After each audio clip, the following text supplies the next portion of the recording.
I am Aspasia. I was born in Miletus, a city on the western coast of Anatolia, sometime around 470 BCE. Miletus was a prosperous city, known for its intellectual fervor and the exchange of ideas that passed through its bustling port. My family was wealthy, and I was fortunate enough to receive an excellent education, a rare privilege for a woman in those days. It was during my youth that I first developed a deep love for philosophy, rhetoric, and the art of persuasion, though I would soon learn that these pursuits were often closed to women in the larger world. As a young woman, I left Miletus for Athens, the city that was becoming the intellectual and political heart of Greece. It was in Athens that my life took a dramatic turn, and where I would both achieve fame and become a figure of great controversy. The Athens I arrived in was a city of vibrant public discourse, where ideas flourished, but where women were largely excluded from public life. Yet, I did not come to Athens to disappear into the domestic sphere. I came to be a part of this great exchange of ideas, to contribute, to learn, and to influence. In Athens, I was drawn into the most powerful circles of the city. It wasn't long before I met Pericles, the most prominent statesman and general of the time.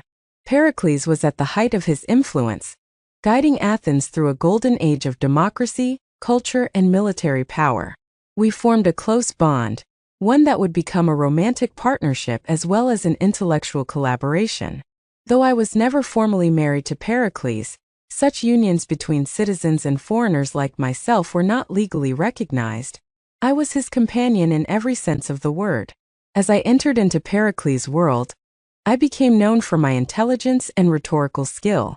In private settings, I often discussed matters of philosophy, politics, and governance with the most learned men of Athens. I was not content to simply stand by and observe. I contributed to these discussions as an equal.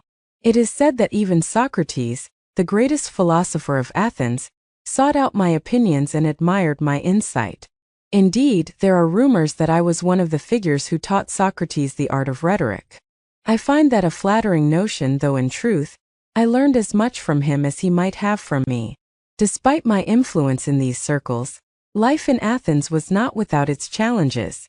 As a foreign woman who wielded influence in the male-dominated political sphere, I was often the target of scandal and slander. The playwrights of the time, especially Aristophanes, frequently depicted me in a negative light, portraying me as a manipulative figure who used her charm to sway Pericles and, through him, the course of Athenian politics. I was accused of many things: of being a hetaira, a courtesan who provided not only physical companionship but also intellectual conversation, and of manipulating Pericles for my own gain. I've been called a witch, a seductress, and worse, but I knew these accusations were born of fear and jealousy. In truth, my role in Pericles' life was much more nuanced. Yes, I was a hetaira, a status that allowed me more freedom than most women in Athens. Hetairai were not confined to the domestic sphere like citizen wives. We were educated, and we moved in circles where ideas were discussed and policies debated. It was in this capacity that I was able to share my thoughts on the pressing issues of the time, on war, governance, and the future of Athens. Pericles valued my counsel not because I was a manipulator but because I was a thinker. Through Pericles, I was involved in the shaping of Athenian policy. During the years of our partnership, he oversaw the expansion of the Athenian Empire, the strengthening of its naval power, and the development of the city's democratic institutions. It was a time of great innovation not only in politics but in art, architecture, and philosophy. Under Pericles' guidance, Athens built the Parthenon, a symbol of its cultural and political dominance. I like to think that I played a small part in this golden age, offering my thoughts to Pericles and contributing in my way to the flourishing of Athenian culture. But even as we shaped the city's future, dark times lay ahead. The Peloponnesian War began in 431 BCE, pitting Athens against Sparta in a conflict that would last for nearly 3 decades. It was a time of great tension and fear, and as the war dragged on, the public's faith in its leaders began to wane. Pericles, once celebrated as the champion of Athenian democracy, found himself facing growing opposition.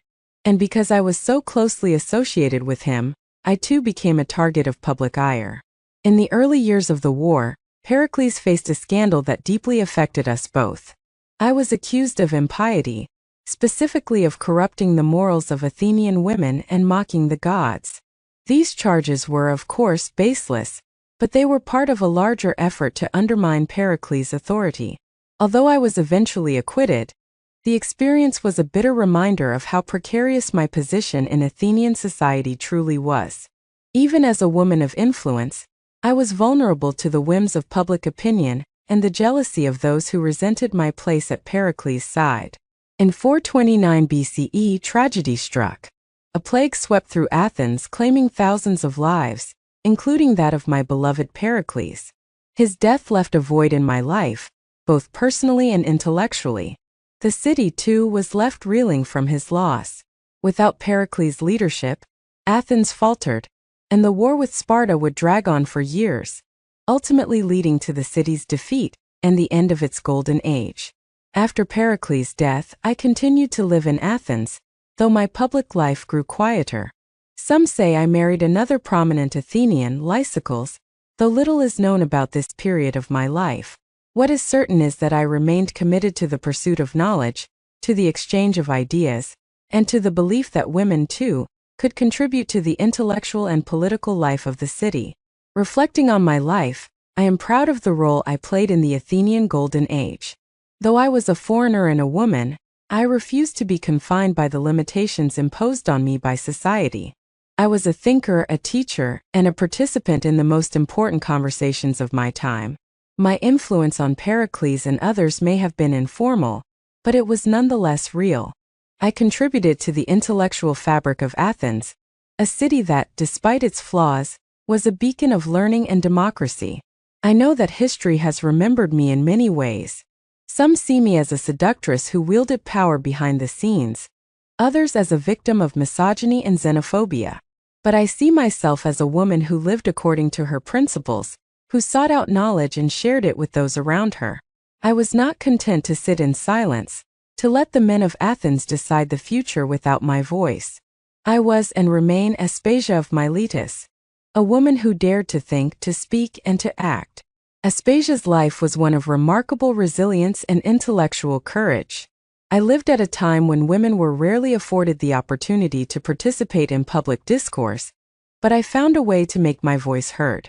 Through my relationship with Pericles and my role in Athenian society, I helped shape the cultural and intellectual legacy of one of history's greatest cities. And though I faced many challenges, I remained steadfast in my commitment to the power of reason, conversation, and ideas. In the end, I am proud to have played a part, however small, in the shaping of Athens' golden age.